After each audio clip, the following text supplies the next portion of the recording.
السلام عليكم، ازيكم عاملين ايه؟ يا رب تكونوا بخير. النهارده جاي نعمل مع بعض فطيره محشيه زبيب وجوز الهند كده، نعملها بطريقه حلوه قوي. تحليه حلوه كده في الشتاء اللي احنا فيه ده، اسهل واسرع تحليه ممكن تعمليها في البيت. هتدفيكوا كده وبجد بيبقى طعمها حلو قوي ومش مكلفه خالص. اول حاجه كده هنقول بسم الله، وهنجيب معانا كده طاسه. احنا هنعملها على البوتاجاز من فوق، مش محتاجين بقى ولا عجن ولا فرن ولا اي حاجه خالص. وهنجيب كده معانا لفة جلاش زي ما انت شايفة كده. احنا هنا هنجيب الطاسة وهندهن الاول الطاسة كده من تحت بالسمنة. انا مسيحة سمنة كده وهبدأ اشتغل بيها. لو انت عايزة تستخدمي زيت مفيش مشكلة خالص. وهنبدأ كده نحط اول طبقة من الجلاش زي ما انت شايفة كده، بس طبعا مش بنوسطنها، احنا بنخليها كده ليها طرف كده علشان نعرف نقفل الفطيرة بتاعتنا. اهو زي ما انت شايفة، وما بين كل طبعا طبقة وطبقة بنحط دهنة السمنة بتاعتنا او الزيت على حسب الحاجة اللي انت هتستخدميها. اهو زي ما انت شايفة كده. عايزة اقولك بقى ان بجد تحلية الفطيرة دي حاجة كده جميلة جدا جدا. يلا كده قومي تشجعي من لفة جلاش، هتعملي احلى فطيرتين كده حلوين مسكرين كده. هيدفوك كده في السقعة اللي احنا فيها دي. حاجة كده جميلة وسهلة ومش مكلفة خالص. اهو زي ما انت شايفة كده، وكله على البوتاجاز، يعني ولا هتحتاجي بقى تشغلي فرن ولا هتحتاجي تعجني ولا هتحتاجي تعملي اي حاجة خالص. الحوار كله مش هياخد في ايدك 10 دقايق. حاجة سهلة جدا جدا.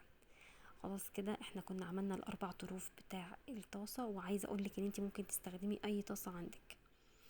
إيه، بس انا حجم الطاسة دي كان كويس، يعني مش صغيرة، حلوة. انا عملت منها فطرتين. اه طبعا انا خلاص كده عملت الاربع طروف، وبعد كده جبت ورقة جلاش وقسمتها اتنين، وعملت واحدة بالطول وواحدة بالعرض كده، علشان بعد كده هنزل بالحشوة بتاعتي. الحشوة بتاعتي بقى بتبقى عبارة عن سكر بودرة زي ما انت شايفة كده. انا بحط كده الطبقة الاولانية بتبقى سكر بودرة. اهو بتحطي معلقتين تلاتة كده، ومعانا كمان شوية سوداني كده بتكسريهم انتي كده بأي حاجة، مش بتطحنيهم، مش بيبقوا ناعمين خالص، لا بيبقوا بس متكسرين شوية كده. ومعانا كمان زبيب وجوز هند، اهو زي ما انت شايفة نزلنا عليهم كده كمان بشوية من الزبيب وجوز الهند. على فكرة ممكن تستبدلي بقى الحشوة دي بمهلبية، ممكن تعملي مهلبية وتحطيها فيها. ممكن كمان تحطي عجوة لو انت بتحبي العجوة. ممكن تستبدليها بأي حاجة مسكرة يعني انت بتحبيها. اهو. وهبدأ برضو كده اقسم ورقة برضو اتنين، وهبدأ اغطي الحشوة بتاعتي كده اهو. وهبدأ بقى احط الطروف بقى، هبدأ الم الطروف بتاعتي بقى كده عشان اقفل الفطيرة بتاعتي زي ما انت شايفة كده. وطبعا ما بين كل طبقة وطبقة بنحط السمنة بتاعتنا او الزيت علشان الفطيرة بتاعتنا تطلع مورقة كده وتبقى حلوة. اهو. نصلي على النبي يا جماعة وعليه أفضل الصلاة والسلام. وطبعا ده فضلا من حضراتكم وليس أمرا، الاشتراك في القناة وتفعيل الجرس عشان يوصل لكل جديد احنا بنقدمه. ويا رب كده الفيديوهات اللي انا بقدمها لكم تكون بتعجبكم، وتكونوا كمان بتستفادوا منها. وبشكر كل الناس اللي بتخش تعملي تعليق على الفيديو وبتعملي لايك كمان واشتراك للقناة، بجد بشكركم جدا. واتمنى الفيديو بتاع النهارده كده يكون حلو، وكله يقوم يجربه كده ويقول لي في الكومنتات ايه رأيه في طريقة الفطير الحلو ده. حلوة جدا. الفطير ده عامل يا جماعة والله بجد عامل زي بتاع المصايف. طبعا كلنا لما كنا بنروح المصيف كده كنا بنحب بالليل كده ناكل فطير مسكر.